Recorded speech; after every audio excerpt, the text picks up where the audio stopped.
Hello student, online class में आपका एक बार फिर से स्वागत है।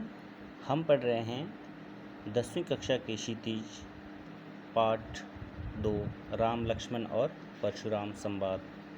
जैसा कि आपको पता है, जब सीता स्वयंवर में राम द्वारा शिव का धनुष टूट जाता है तो मुनि परशुराम को बहुत ज़्यादा इससे क्रोधित होते हैं और इसी बीच राम लक्ष्मण और परशुराम के बीच में बहस हो जाती है, जिसे नाम दिया गया है राम लक्ष्मण और परशुराम संवाद।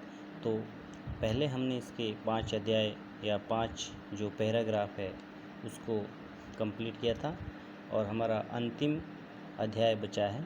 आइए उसके बारे में जानते हैं। कहे लखन मुनि सील तुम्हारा, को नाही जान विदित संसारा।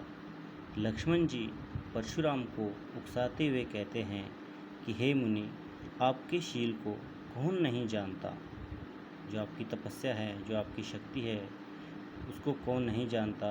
को नहीं जाना विदित संसारा, वह संसार भर में प्रसिद्ध है।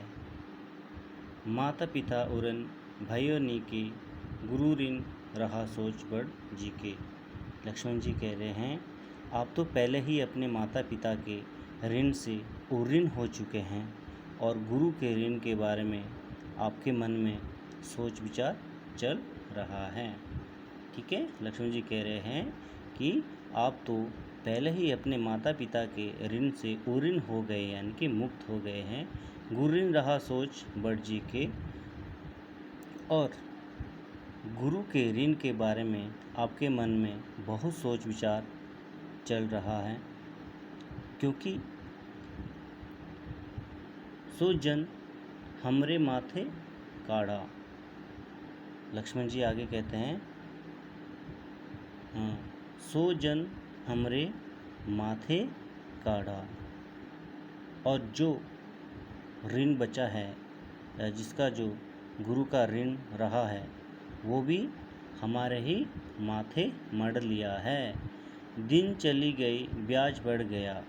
ठीक है, लेकिन अब बहुत दिन हो गए हैं और इसका ब्याज भी बढ़ गया है, बहुत ज़्यादा बढ़ गया है। अब आना ही ब्यारिया बोलो। अब आन्य व्यवहारिया होता है अकाउंटेंट, जो कि हिसाब किताब करने वाला है। लक्ष्मण जी बोल रहे हैं, लेकिन आपका ब्याज जो है, जो ऋण का ब्याज है, बहुत बढ़ गया है।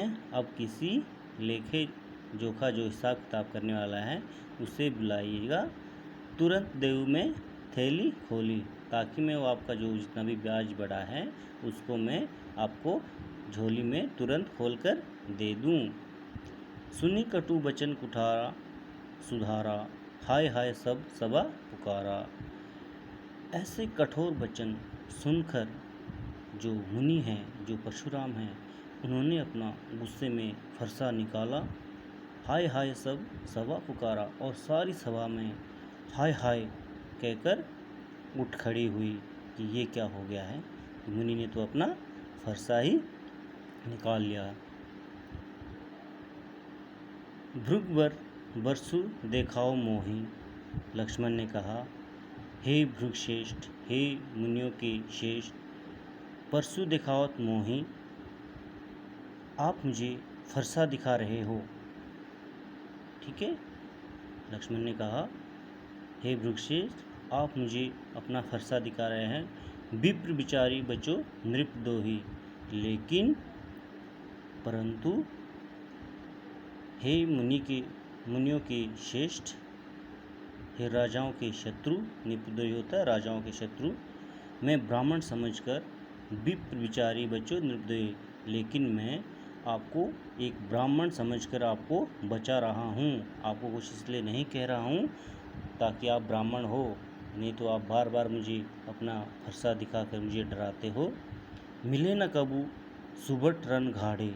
लक्ष्मण जी आगे कहते हैं, आपको कभी रणधीर, लेकिन आपको कभी मिले ना कभू सुहट रणधारे, आपको कभी रणवीर या बलवान या शूरवीर नहीं मिले।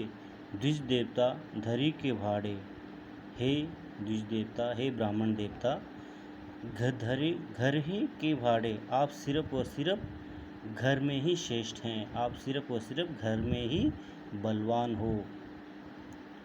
अनुचित कहे सब लोग पुकारे, और ये वचन सुनकर सारे के सारे लोग कहने लगे कि हाँ ये उचित नहीं है।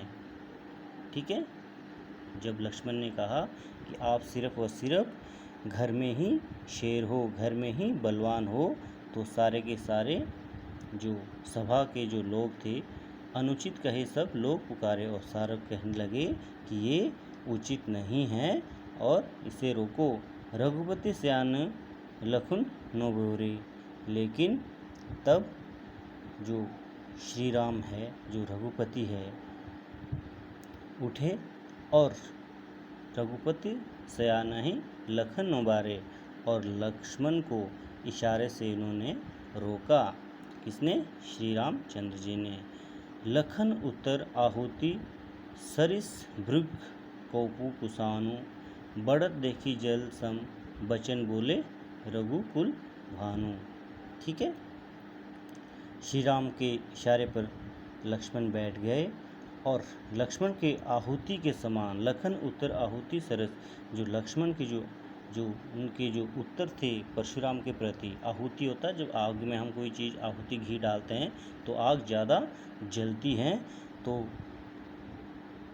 श्री रामचंद्र जी ने कहा कि लक्ष्मण के आहुति के समान उत्तर में परशुराम के क्रोधी रूपी, ठीक है, भृग वर्ष कोपी कुशानु, परशुराम के क्रोध रूपी अग्नि को बढ़त देकर, ठीक है, सम वचन बोले रघुकुल भानु। तो रामचंद्र जी जब अपने लक्ष्मण को शांत स्वभाव में बिठाते हैं और लक्ष्मण के आहुति के समान उत्तर से परशुराम के क्रोध रूपी अग्नि को बढ़ते देखकर रघुकुल के सूर्य श्री राम जल के समान वचन बोले, अर्थात जो उन दोनों के बीच में इस हिसाब से गर्माजोशी में संवाद हो रहा था वो एक शांत हो गया। और जिस प्रकार से जलती हुई आग को एक पानी से आराम से या उसको शांत कर देती हैं, बुझा देती हैं, उसी प्रकार श्री रामचंद्र के जो वचन है उन्होंने भी परशुराम के गुस्से को शांत किया और तब जाके परशुराम के साथ जो लक्ष्मण का जो संवाद चले थे, गर्माजोशी जो उनमें थी, वो शांत हो गई। तो बच्चों, आज हमारा ये जो राम लक्ष्मण और परशुराम संवाद है ख़त्म हुआ है और इसके जितने भी क्वेश्चंस वगैरह है, बार बार यही बोलता हूँ, सारे कीजिएगा और प्रॉपर होमवर्क मुझे सेंड कीजिएगा। नेक्स्ट हम आगे करेंगे, जो अगला चैप्टर है इसका वो है देव, जिसके जो कवि है यानी कि सवैया। ठीक है, थैंक यू।